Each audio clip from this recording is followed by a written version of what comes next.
Halo, jumpa lagi dengan saya Jeffrey Alexander Besi. Pada kesempatan ini saya akan menjelaskan tentang MARPOL atau Marine Pollution Annex 3, di mana Annex 1 dan Annex 2 sudah saya jelaskan di video sebelumnya. Dan pada Annex 3 ini yaitu suatu peraturan untuk pencegahan pencemaran oleh bahan berbahaya yang dibawa di laut dalam bentuk kemasan. Dan konvensi internasional ini mempunyai visi untuk mengatur tentang pengendalian dan pencegahan pencemaran akibat zat cair beracun dalam bentuk kemasan. Dan MARPOL, Marine Pollution, pada International Convention menghasilkan beberapa aneks, aneks 1 sampai aneks 6, dan aneks 1, aneks 6 seperti yang sebelumnya sudah saya jelaskan pada video sebelumnya, dan saat ini saya akan menjelaskan tentang aneks 3 yang sudah tadi saya paparkan untuk pencegahan pencemaran bahan berbahaya cair kimia yang dikemas dalam bentuk kemasan yang terjadi pencemaran di lingkungan laut.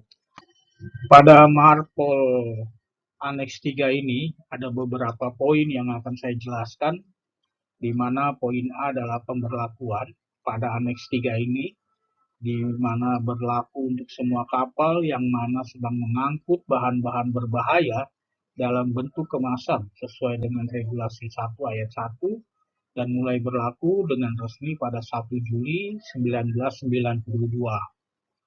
Dan harmful substance atau bahan-bahan berbahaya adalah semua bahan yang diidentifikasikan sebagai polutan atau penyebab polusi di laut di dalam IMDG atau International Maritime Dangerous Goods.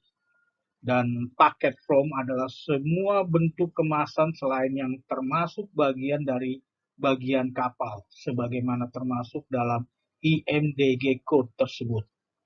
Pada Aneks 3 melarang semua bentuk pengangkutan bahan-bahan berbahaya, kecuali dengan mematuhi peraturan dalam IMDG Code pengemasan, pemberian tanda pemberian label, dokumentasi, pemadatan, pembatasan jumlah, dan pengecualian untuk mencegah dan mengurangi dampak pencemaran yang mungkin ditimbulkan. Yang kemudian ada poin B, yaitu kemasan sesuai dengan regulasi kedua, yaitu dalam bentuk kemasan yang digunakan haruslah sesuai dengan untuk mengurangi bahaya yang terjadi di lingkungan laut sehubungan dengan sifat bahan yang dikemasnya. Jadi kemasannya itu harus sesuai, apakah zat kimia yang A ini tidak boleh menggunakan misalnya plastik atau metal atau dan sebagainya, itu harus sesuai dengan kemasannya, itu harus sesuai seperti itu. Dan seperti yang pada gambar di sini, kemasannya seperti plastik, menggunakan botol atau menggunakan metal. Jadi semuanya itu harus dengan kehati-hatian sesuai dengan karakteristik dari zat kimia tersebut.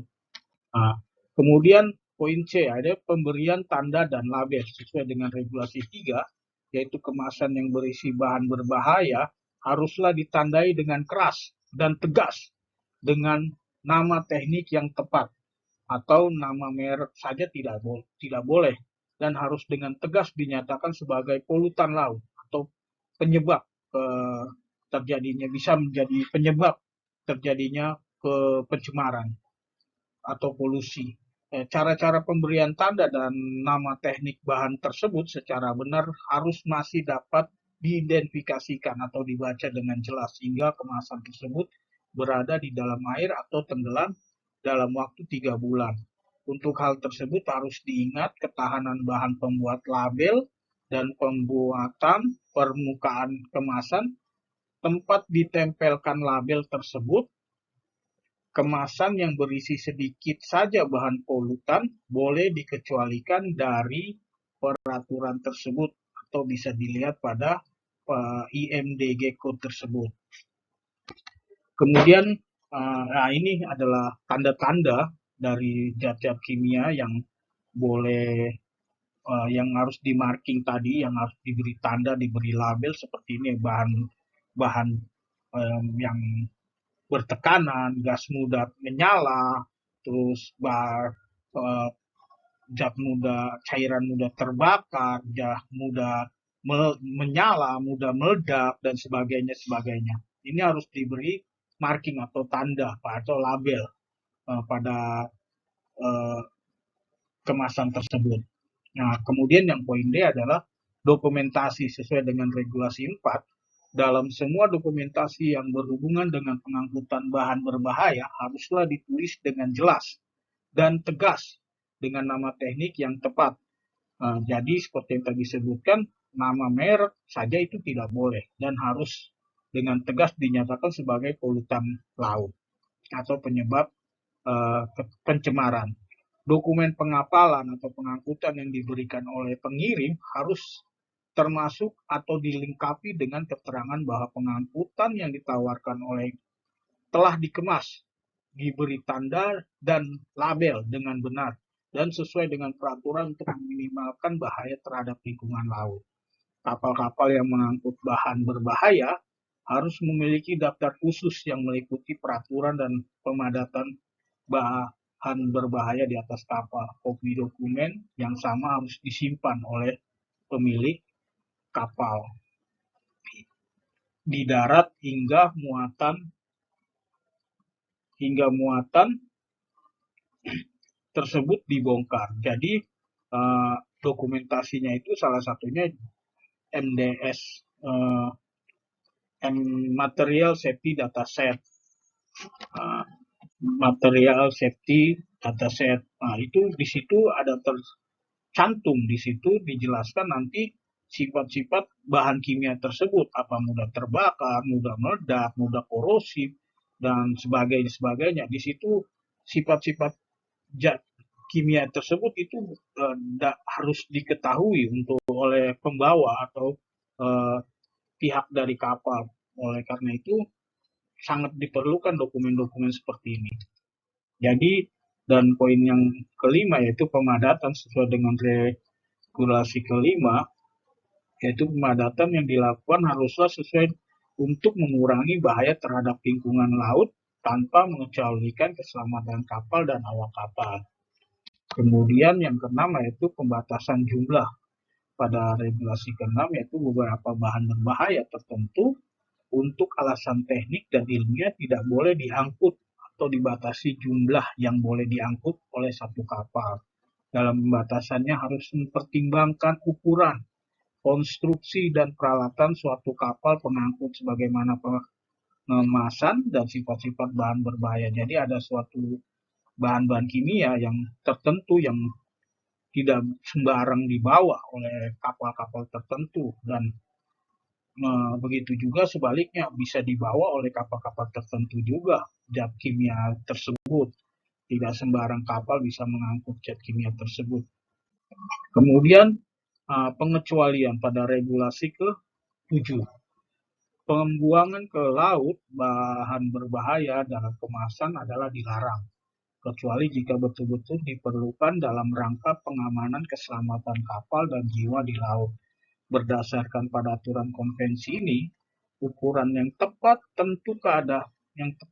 tentang keadaan fisik, kimiawi, dan biologis dari bahan-bahan berbahaya tersebut harus dipertimbangkan untuk mengatur pembersihan atas kebocoran di kapal dan meyakinkan bahwa dengan pertimbangan-pertimbangan tersebut tidak akan mempengaruhi keselamatan kapal dan jiwa di laut. Jadi pembuangan ke laut itu dibolehkan, tapi tanpa ada alasan-alasan tertentu. Kalau misalnya untuk keselamatan kapal dan jiwa untuk kru itu sendiri, bisa dibuang ke laut dengan alasan-alasan tertentu tentunya, dan tanggung-jawaban dan alasan-alasan yang dibuktikan nanti. Dan yang terakhir yaitu tugas wewenang post rate control sesuai dengan regulasi ke-8, yaitu kapal pada saat sandar di pelabuhan adalah merupakan subjek untuk pemeriksaan oleh petugas yang diberikan otoritas kepadanya oleh administrator dalam rangka pelaksanaan aturan-aturan aneks ini dan meyakinkan bahwa nakoda dan awak kapal benar-benar familiar dalam prosedur yang ada di kapal sehubungan dengan pencegahan polusi di laut oleh bahan berbahaya. Pihak yang diberi otoritas tersebut haruslah mengambil keputusan tegas untuk tidak memberikan izin berlayar apabila didapati bahwa kapal tersebut tidak memenuhi persyaratan-persyaratan yang ditentukan oleh aneks ini. Jadi, pada saat kapal masuk ke negara tertentu, maka negara tersebut akan mengutus seseorang yang namanya post rate control. Dia ini akan menanyai atau mengetes kru kapal dan nakoda familiar atau tidak prosedur-prosedur yang terjadi bila di saat di kapal nantinya terjadi misalnya ada pencemaran. Jadi pencegahannya seperti apa? Jadi bila kapal tersebut sering melakukan drill maka sih oke-oke saja. Tapi bila tidak melakukan drill, krunya itu tidak terbiasa dengan adanya pencegahan polusi misalnya seperti drill-drill pencegahan pencemaran, maka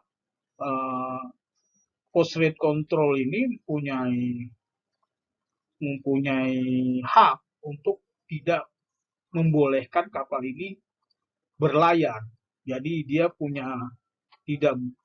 berhak untuk tidak memberikan izin berlayar pada kapal ini sampai kapal ini bisa memenuhi persyaratan-persyaratan tersebut. Jadi harus diperhatikan juga bahwa di kapal kita harus sering melakukan drill itu ya hubungannya seperti ini. Harus sering bersinambungan. Jadi demikianlah penjelasan saya pada aneks 3 ini. Semoga bermanfaat semua. Demikian, terima kasih. Salam.